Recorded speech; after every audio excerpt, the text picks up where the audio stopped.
Hello, I'm Bernard Hickey from interest.co.nz and welcome to 90 at 9, brought to you in association with ASB. This is our morning briefing where you get everything you need to know in 90 seconds at 9 o'clock, starting now with news that the price of oil has risen over $50 a barrel. It's now over $52 a barrel in New York trade. The gold price too is up $65 an ounce to $955 an ounce, heading towards that $1,000 barrier. The reason investors are buying hard commodities such as gold and oil is that they'd like to do that when the US dollar falls. They're trying to protect the value of their investments. A couple other things here. OPEC is also restricting production of oil, and this has helped the Dow fall more than 50 points in late trade, particularly on concerns about the US Federal Reserve's plan to print money.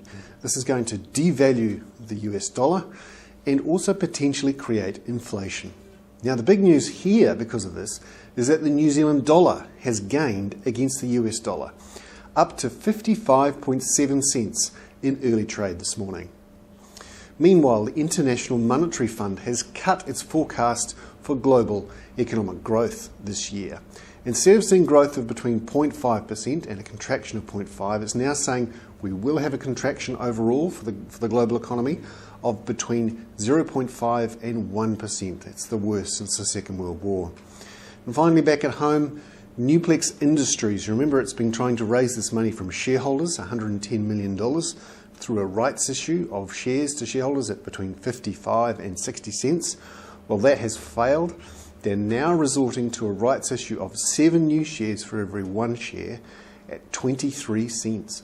Remember, Nuplex stopped trading the other day at $1.07 per share. Essentially, Nuplex is broke. It's in the hands of its bankers and will be lucky to survive. I'm Bernard Hickey. That was 90 at 9, brought to you in association with ASB.